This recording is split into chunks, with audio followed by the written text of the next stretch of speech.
American এম্বাসির সহযোগিতায় American সেনা ও বিমান বাহিনী, বাংলাদেশ ফায়ার সার্ভিসের কর্মকর্তা ও কর্মচারীদের মাঝে বন্যা, জলোচ্ছ্বাস ও ঘূর্ণিঝড় কবলিত ভিকটিমদের উদ্ধারে 4 দিনব্যাপী প্রশিক্ষণ কার্যক্রম সম্পন্ন করেছে।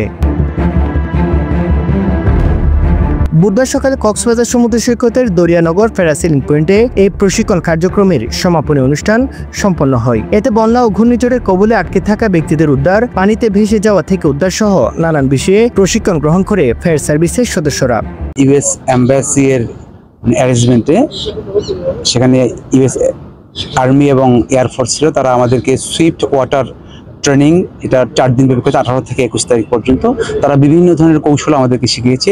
যদি কখনো কোনো বড় ধরনের সাইক্লোন বা বন্যা হয়ে যায়, সেখানে আমরা খুব দ্রুত কীভাবে ভিকটিমকে উদ্ধার করতে পারি, তারা অত্যন্ত দক্ষ ছিল এবং সে তাদের যে স্কিলগুলো যে আমাদেরকে শিখিয়েছে, আমরা যে কোনো দুর্যোগে সেই স্কিলগুলো ব্যবহার করতে পারবো।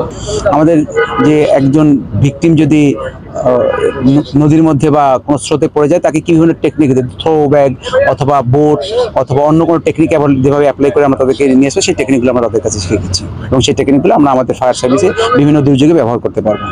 18 থেকে 21 4 দিন ব্যাপী ট্রেনিংটা ছিল আমাদের। 15 জন প্রশিক্ষণে বিভিন্ন চট্টগ্রাম জেলার বিভিন্ন এখান থেকে আমরা 15 জন টোটাল প্রশিক্ষণার্থী ছিলাম। এটা অত্যন্ত একটা কার্যকরী ট্রেনিং, যে কোনো খুব দ্রুত ভিকটিম উদ্ধার করার জন্য টেকনিকগুলো অনেক কাজে লাগবে আমাদের। প্রশিক্ষণ প্রাপ্তদের মাঝে সনদ বিতরণ করে প্রশিক্ষকরা। এদিকে প্রশিক্ষণ অনুষ্ঠানে বেশ কিছু ছবি সামাজিক যোগাযোগ মাধ্যমে ছড়িয়ে পড়লে আলোচনা সমালোচনার সৃষ্টি হয় নেটিজনদের মাঝে।